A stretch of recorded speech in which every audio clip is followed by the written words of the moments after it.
क्या दोस्तों आपको पता है निर्भया फंड का पूर्ण इस्तेमाल करने वाला देश का पहला राज्य कौन बन गया है? भारत और किस देश के बीच पैसेज अभ्यास हाल ही में आयोजित किया गया?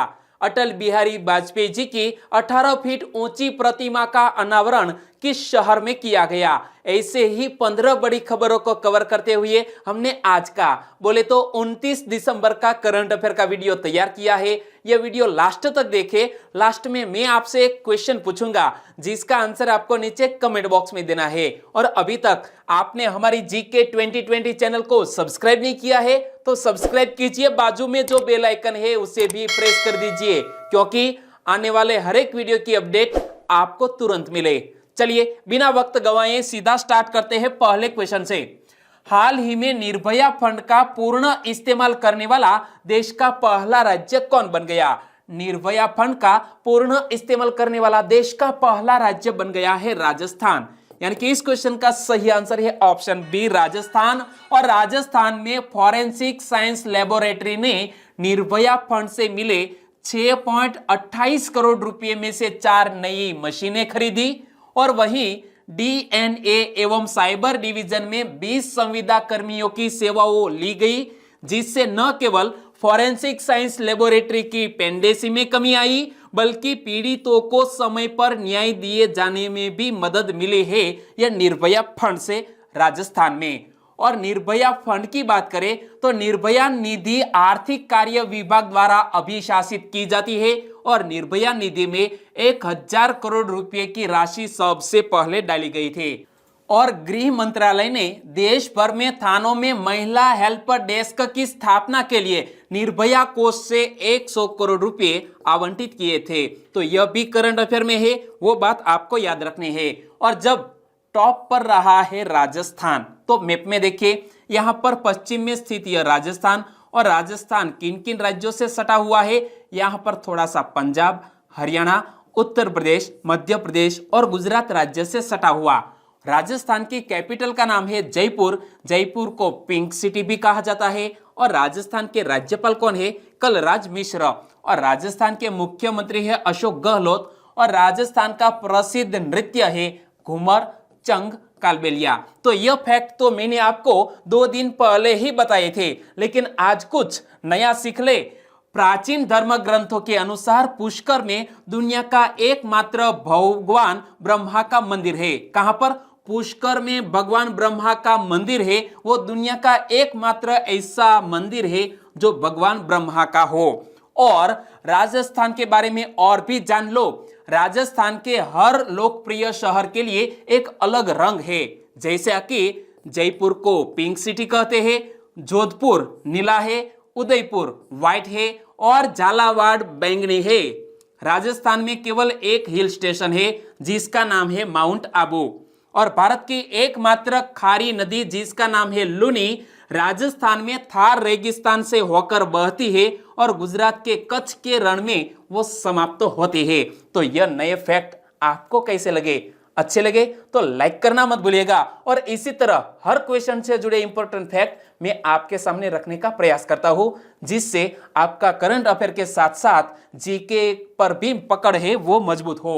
दूसरा क्वेश्चन, हाल ही में भारत ने किसके साथ मिलकर पैसेज अभ्यास आयोजित किया? एक नौसेना अभ्यास हाल ही में आयोजित किया गया जिसका नाम है पैसेज अभ्यास। और पैसेज अभ्यास भारत ने वियतनाम देश के साथ मिलकर आयोजित किया। यानी कि इस क्वेश्चन का सही आंसर है वियतनाम।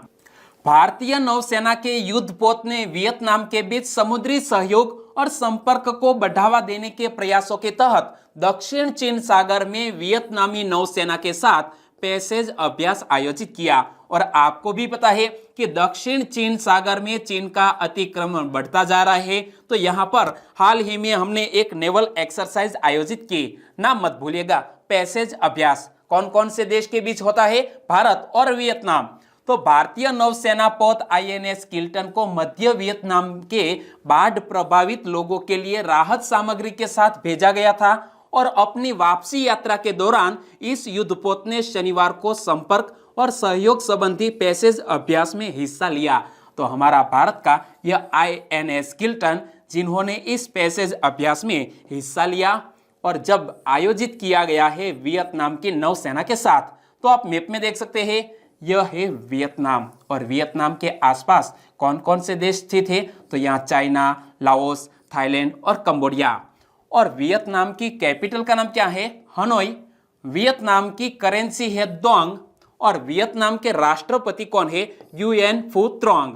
और वियतनाम के प्रधानमंत्री कौन है, यूएन तन जुंग, जिसके साथ हाल ही में हमारे भारत देश के प्रधानमंत्री ने एक वर्चुअल समिट भी आयोजित की। और भारत और वियतनाम के बीच एक और सैन्य अभ्यास आयोजित किया जाता है जिसका नाम है विनबैक्स। क्या, विनबैक्स। तो भारत और वियतनाम की सेनाओं के बीच होने वाले एक सैन्य अभ्यास है विनबैक्स। तो यह फैक्ट भी आपको याद रखना है।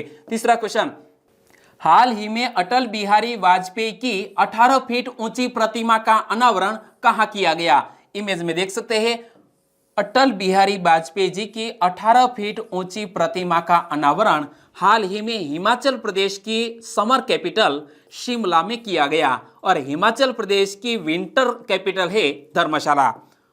तो देखो, इनसे जुड़ा हुआ एक और क्वेश्चन, शिमला में वाजपेयी की 18 फीट ऊंची प्रतिमा का अनावरण किसने किया, हिमाचल प्रदेश के मुख्यमंत्री जयराम ठाकुर ने। इमेज में आप देख सकते हैं। और शिमला में दिवंगत पूर्व प्रधानमंत्री अटल बिहारी वाजपेयी के 96वीं जयंती के अवसर पर उनकी 18 फीट ऊंची प्रतिमा का अनावरण किया गया है। और यह प्रतिमा 1.08 करोड़ रुपए की लागत से बनाई गई है। और किस मैदान में यह मूर्ति को स्थापित किया गया है, रिज मैदान में। रिज मैदान में महात्मा गांधी और पूर्व प्रधानमंत्री इंदिरा गांधी की मूर्तियां भी स्थापित की गई है। वहां पर अब होगी अटल बिहारी वाजपेयी जी की भी यह प्रतिमा। और जब बात करते हैं हिमाचल प्रदेश की, तो आप मैप में देख सकते हैं, यह है हिमाचल प्रदेश। तो एक तरफ लद्दाख, यहाँ पर जम्मू कश्मीर, 2 केंद्र शासित प्रदेश, और यहाँ पर पंजाब, हरियाणा, उत्तर प्रदेश एवं उत्तराखंड से यह सटा हुआ है। और हिमाचल प्रदेश का शाब्दिक अर्थ है बर्फीले पहाड़ों का प्रांत। और हिमाचल प्रदेश की राजधानी है शिमला, हिमाचल प्रदेश की दूसरी राजधानी है धर्मशाला। और हिमाचल प्रदेश के राज्यपाल कौन है, बंडारू दत्तात्रेय। और हिमाचल प्रदेश के मुख्यमंत्री है जयराम ठाकुर। तो यह फैक्ट तो मैंने आपको बताए, लेकिन आज कुछ और क्वेश्चन की भी चर्चा करें। हिमाचल प्रदेश को पूर्ण राज्य का दर्जा कब मिला, 25 जनवरी 1971 को।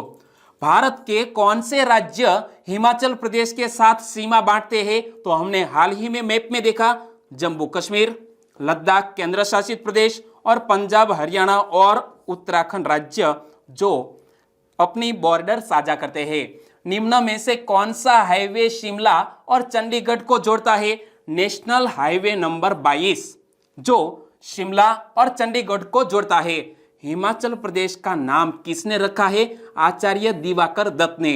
हिमाचल प्रदेश के पहले मुख्यमंत्री कौन थे, यशवंत सिंह परमार। इमेज में आप देख सकते हैं यशवंत सिंह परमार को।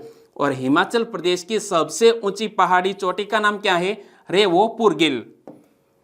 चौथा क्वेश्चन, कोविड-19 सभ्यता का संकट और समाधान नामक पुस्तक किसने लिखी है।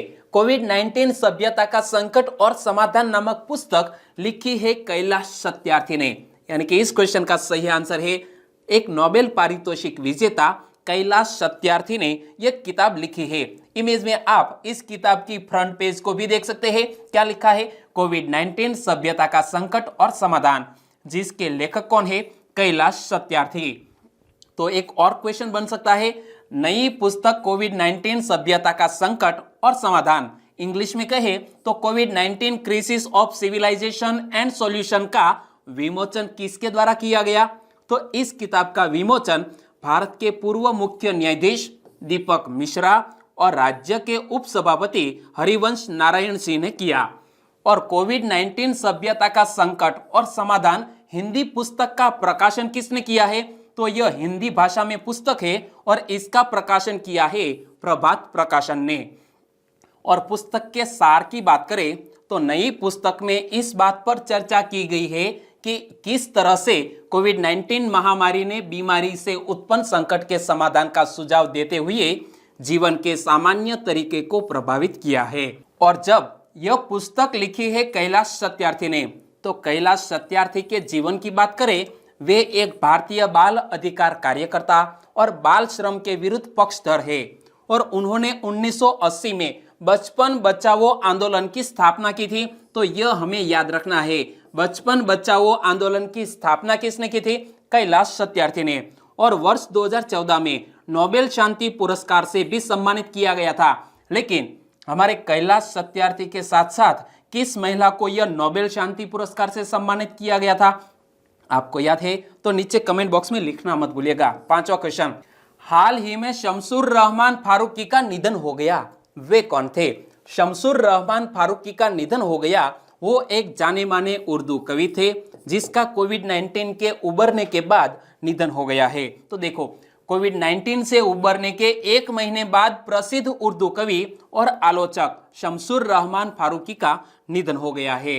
और शमसुर रहमान फारूकी को 1996 में 18वीं शताब्दी के कवि मीर पर किए गए 4 संस्करण अध्ययन शेर ए शोर अजेज के लिए सरस्वती सम्मान से सम्मानित किया गया था।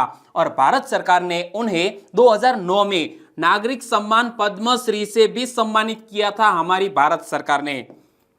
6वां क्वेश्चन, हाल ही में दुनिया के उत्कृष्ट 2% वैज्ञानिकों की सूची किसने जारी की है? हमारे पूरे वर्ल्ड के 2% साइंटिस्ट की सूची हाल ही में जारी की है स्टैनफोर्ड विश्वविद्यालय ने। और यह विश्व के महानतम साइंटिस्ट की सूची है जिसको जारी किया है स्टैनफोर्ड विश्वविद्यालय ने। तो अमेरिका के स्टैनफोर्ड विश्वविद्यालय की दुनिया के उत्कृष्ट 2% वैज्ञानिकों की सूची में बिहार के डॉक्टर धीरेन्द्र नारायण सिंह को भी शामिल किया गया है। तो हमारे भारत देश के लिए एक बहुत ही अच्छा पल कि इस सूची में हमारे बिहार के डॉक्टर धीरेन्द्र नारायण सिंह को भी इस सूची में शामिल किया गया। और डॉक्टर धीरेन्द्र नारायण सिंह को कैंसर विषय पर शोध के लिए वर्ष 2019 की इस सूची में शामिल किया गया है, यानी कि उन्होंने कैंसर विषय पर शोध कार्य किया है। और स्टैनफोर्ड विश्वविद्यालय की बात करें तो इमेज में देख सकते हैं अमेरिका में स्थित है यह स्टैनफोर्ड विश्वविद्यालय, जिसकी स्थापना 1891 में हुई। और स्टैनफोर्ड की स्थापना एक रेल रोड दिग्गज संयुक्त राज्य के सीनेटर और कैलिफोर्निया के पूर्व राज्यपाल लेलैंड स्टैनफोर्ड द्वारा की गई थी। तो इस विश्वविद्यालय की स्थापना किसने की थी? लेलैंड स्टैनफोर्ड के द्वारा। 7वां क्वेश्चन, हाल ही में सीएम सिटीजन केयर योजना किसने शुरू की? सीएम सिटीजन केयर योजना शुरू की है हाल ही में शिवराज सिंह चौहान ने। यानी कि इस क्वेश्चन का सही आंसर है मध्य प्रदेश के चीफ मिनिस्टर शिवराज सिंह चौहान। तो मुख्यमंत्री शिवराज सिंह चौहान ने अटल बिहारी वाजपेयी जी के जन्मदिवस के अवसर पर सीएम सिटीजन केयर योजना की शुरुआत की है। और यह योजना लाखों छात्रों छात्राओं एवं युवाओं के लिए वरदान साबित होगी, जो प्रतिदिन आय प्रमाण पत्र एवं मूल निवासी प्रमाण पत्र जैसी सेवाओं के लिए हजारों की संख्या में आवेदन देते हैं। लेकिन अब इस सुविधा के जरिए आप व्हाट्सएप पर भी इसकी सॉफ्ट कॉपी पा सकते हैं। तो मात्र आधार कार्ड की जानकारी देकर अब लोग मात्र 1 दिन में प्रमाण पत्र घर बैठे व्हाट्सएप के माध्यम से हासिल कर सकते हैं। और मध्य प्रदेश शायद देश का पहला राज्य होगा जहां सरकारी कार्यक्रम अब बेटियों के पूजन से शुरू किए जाएंगे। तो एक और घोषणा भी मध्य प्रदेश की सरकार ने शुरू की है कि कोई भी यदि सरकारी कार्यक्रम है तो इसकी शुभ शुरुआत ये बेटियों के पूजन से शुरू की जाएगी। और हमारे भारत देश में एक संस्कृत श्लोक है, यत्र नार्यस्तु पूज्यन्ते रमन्ते तत्र देवताः।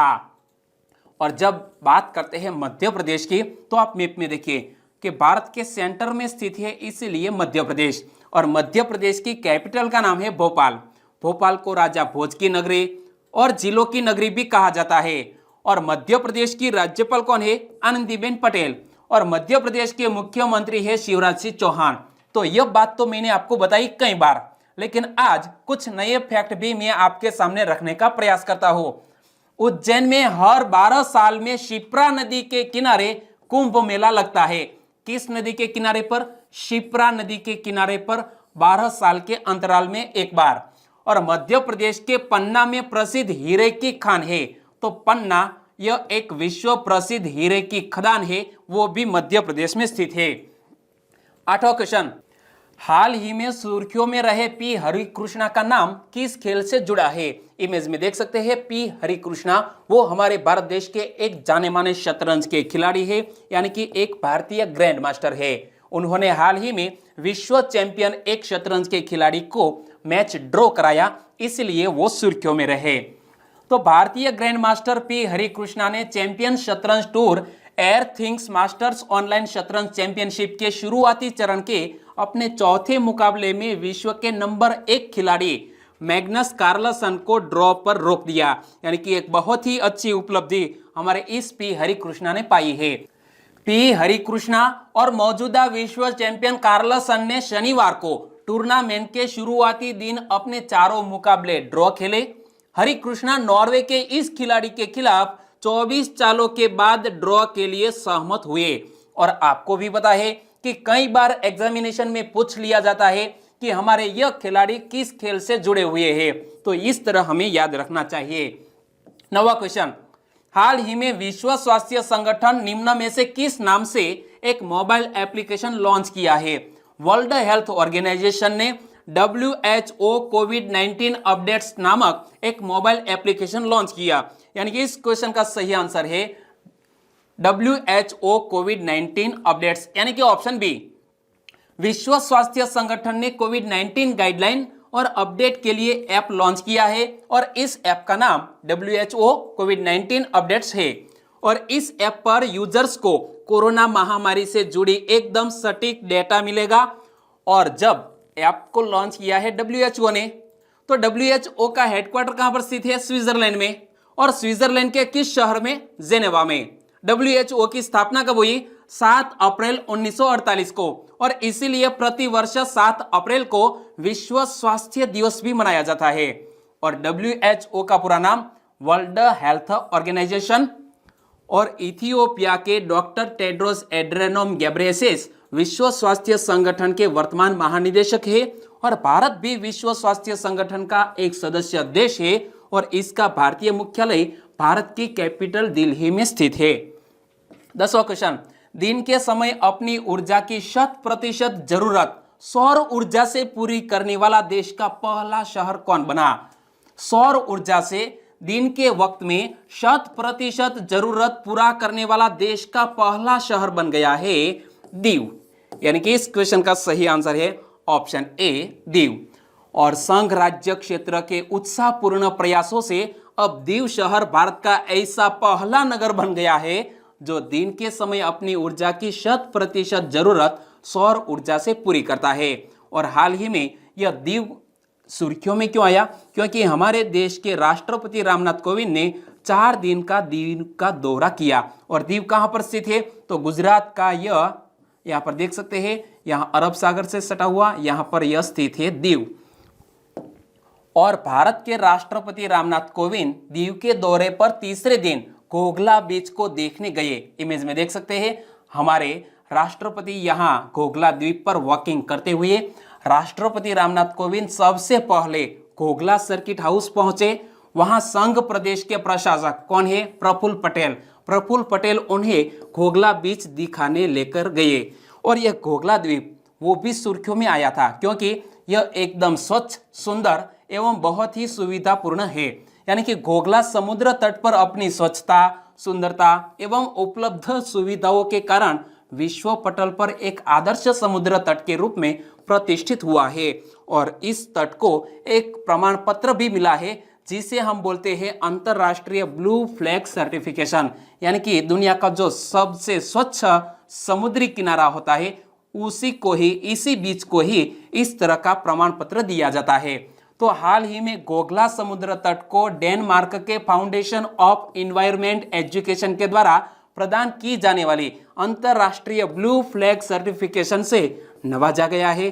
और ब्लू फ्लैग विश्व का अत्यंत प्रतिष्ठित एवं मान्यता प्राप्त स्वैच्छिक इको लेबल पुरस्कार है जो इस बीच को मिला है, घोघला बीच। और राष्ट्रपति महोदय के आगमन के उपलक्ष्य में दीव फोर्ट को भव्य तरीके से सजाया गया था। और इस दौरान राष्ट्रपति महोदय ने पट्टिका का अनावरण किया और दीव फोर्ट में लाइट एंड साउंड शो का भी उद्घाटन किया। तो यहां देख सकते हैं बहुत ही खूबसूरत फोर्ट दीव का। 11वां क्वेश्चन, भारत की पहली लिथियम रिफाइनरी कहां स्थापित होगी? लिथियम रिफाइनरी भारत देश की पहली, लेकिन वो स्थापित होने जा रही है गुजरात राज्य में, यानी कि इस क्वेश्चन का सही आंसर है गुजरात। और मणिकरण पावर लिमिटेड देश की सबसे बड़ी बिजली व्यापार और नवीकरणीय ऊर्जा कंपनी है, जो इस रिफाइनरी को स्थापित करने के लिए लगभग 1000 करोड़ रुपए का निवेश करेगी। कौन सी? मणिकरण पावर लिमिटेड यहां इसमें निवेश करेगी। और लिथियम एक दुर्लभ तत्व है और आमतौर पर भारत में यह कहीं भी नहीं पाया जाता है। और पिछले साल मणिकरण पावर ने ऑस्ट्रेलियाई फर्म न्यू मेटल के साथ मिलकर पश्चिमी ऑस्ट्रेलिया में माउंट मैरियन लिथियम खदान का दोहन किया था और वहां से लिथियम पाकर इस तरह को आपको भी पता है कि कोई भी इलेक्ट्रिसिटी से चलने वाला व्हीकल है तो यहाँ लिथियम बैटरी का यूज होता है। और जब बात करते हैं गुजरात की, तो गुजरात के वर्तमान राज्यपाल कौन है? आचार्य देवव्रत। और गुजरात के वर्तमान चीफ मिनिस्टर कौन है? विजयभाई रूपाणी। और गुजरात की कैपिटल का नाम है गांधीनगर, जिसे ग्रीन सिटी भी कहा जाता है। तो यह तो मैंने आपको कई बार बताया।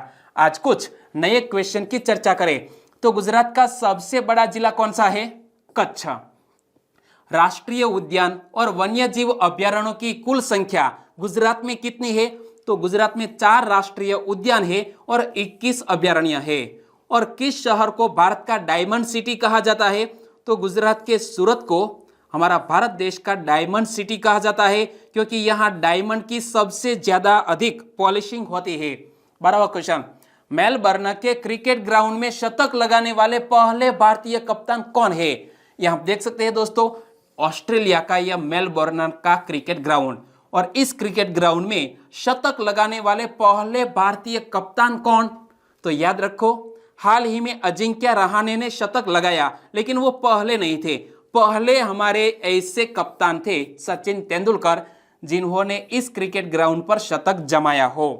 तो देखो, टीम इंडिया के कार्यवाहक कप्तान अजिंक्य रहाणे ने मेलबर्न में चल रहे दूसरे टेस्ट मैच की पहली पारी में शानदार शतक लगाया और उन्होंने अपनी करियर का 12वां टेस्ट शतक भी पूरा किया।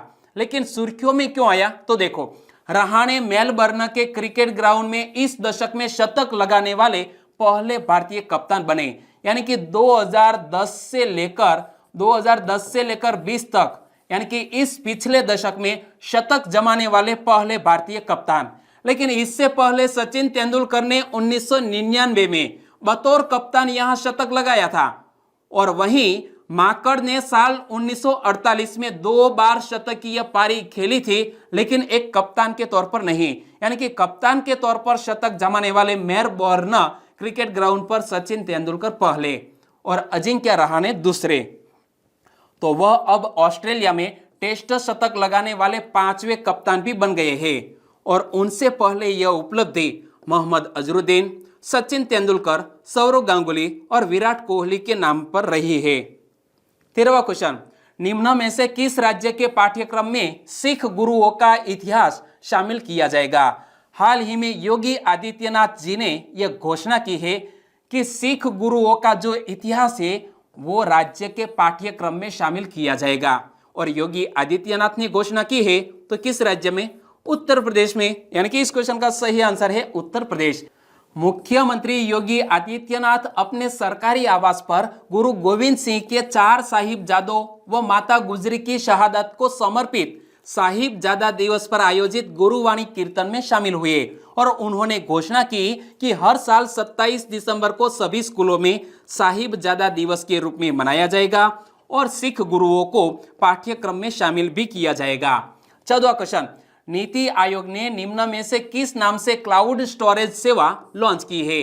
नीति आयोग ने हाल ही में डीजी बॉक्स नाम से एक क्लाउड स्टोरेज सेवा लॉन्च की है। क्या नाम रहे? DG box. तो नीति आयोग ने स्वदेशी रूप से विकसित भारत का पहला डिजिटल एसेट मैनेजमेंट और स्टोरेज प्लेटफॉर्म लॉन्च किया है, जिसे डीजी बॉक्स नाम दिया गया है। और यह पहल प्रधानमंत्री श्री नरेंद्र भाई मोदी के आत्मनिर्भर भारत के दृष्टिकोण को बढ़ावा देगी, क्योंकि भारत के पास अब अपना स्वयं का क्लाउड स्टोरेज प्लेटफॉर्म है। और डीजी बॉक्स की बात करें तो डीजी बॉक्स में 20 GB क्लाउड स्टोरेज स्पेस मुफ्त में और प्रति माह 30 रुपये में 100 GB स्पेस दिया जाता है। तो बहुत ही अच्छी यह सुविधा अवेलेबल करवाई है नीति आयोग ने। नीति आयोग की स्थापना कब हुई? 1 जनवरी 2015 को। और नीति आयोग ने किसका स्थान लिया? योजना आयोग का। नीति आयोग के उपाध्यक्ष कौन है? राजीव कुमार। और नीति आयोग के CEO है अमिताभ कांत।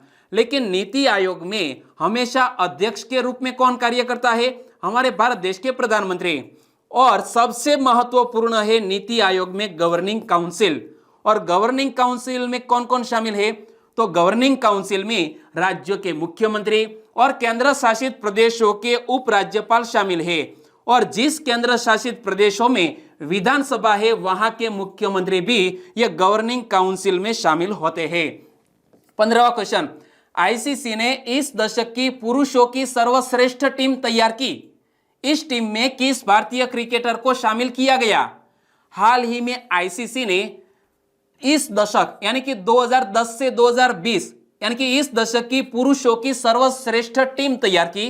और इसमें भारत के विराट कोहली, महेंद्र सिंह धोनी और रोहित शर्मा तीनों को शामिल किया गया है। यानी कि इस क्वेश्चन का सही आंसर है उपर्युक्त सभी।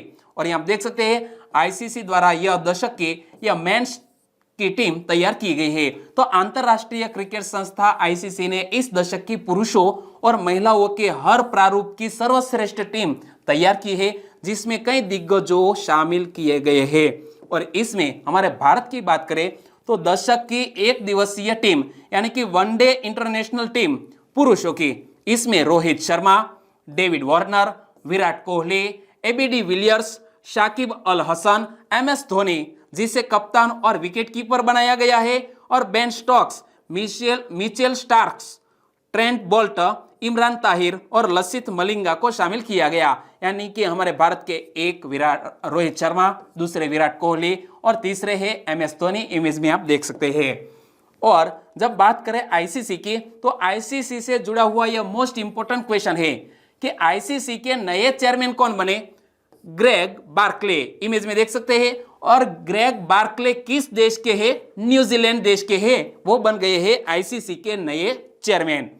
और आईसीसी की स्थापना कब हुई? 15 जून 1909 को। और आईसीसी के अध्यक्ष कौन बने? Greg Barclay. आईसीसी का हेडक्वार्टर CEO कौन है? मनु साहनी। इमेज में देख सकते हैं। और आईसीसी का हेडक्वार्टर UAE के दुबई में स्थित है। इमेज में आप देख सकते हैं। और दोस्तों अब बात करते हैं लास्ट वीडियो के क्वेश्चन की। लास्ट वीडियो में मैंने आपसे क्वेश्चन पूछा था, ब्रह्मपुत्र आमंत्रण अभियान को हरी झंडी दिखाकर रवाना किसने किया? ब्रह्मपुत्र आमंत्रण अभियान एक राफ्टिंग अभियान है जिसको हरी झंडी दिखाकर रवाना किया हमारे खेल मंत्री किरेन रिजिजू साहब ने। यानी कि इस क्वेश्चन का सही आंसर था किरेन रिजिजू। और इस क्वेश्चन का लगभग सभी दोस्तों ने सही आंसर दिया है। उनमें से कुछ सब्सक्राइबर फ्रेंड के नाम लेना मैं चाहूंगा। MU वाघेला, ठाकुर नरसी, भालिया शैलेश, दिनेश गढ़वी, कौशल डाभी, सेजल गामित, पारुल चरमरी, किंजल प्रजापति, इन सभी दोस्तों ने इस क्वेश्चन का सही आंसर दिया।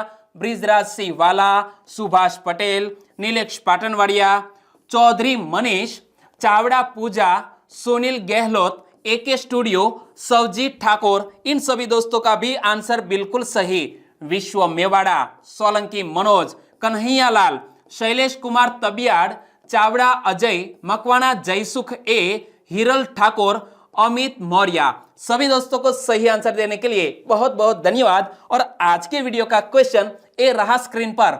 हाल ही में आयकर विभाग ने किस नाम से एक पहल शुरू की है? हमारे इनकम टैक्स डिपार्टमेंट ने किस नाम से एक पहल शुरू की है? 4 ऑप्शन आपकी स्क्रीन पर। सही आंसर चुनिए और आंसर दीजिए नीचे कमेंट बॉक्स में। और कल का वीडियो वाकई में आपने ध्यान से देखा है तो आंसर तो पता ही होगा। तो दोस्तों लिखिए, क्योंकि एक बार आप लिख देंगे फिर आप उसे कभी नहीं भूलेंगे। और वीडियो वाकई में अच्छा लगता है, हेल्पफुल लगता है तो आपसे एक छोटी सी उम्मीद में रखता हो, फेसबुक, व्हाट्सएप या टेलीग्राम के जरिए आपके दोस्तों को इस वीडियो की लिंक शेयर करना मत भूलिएगा। चलिए दोस्तों, कल फिर मिलते हैं एक नए करंट अफेयर वीडियो के साथ। तब तक के लिए टेक केयर एंड जय हिंद।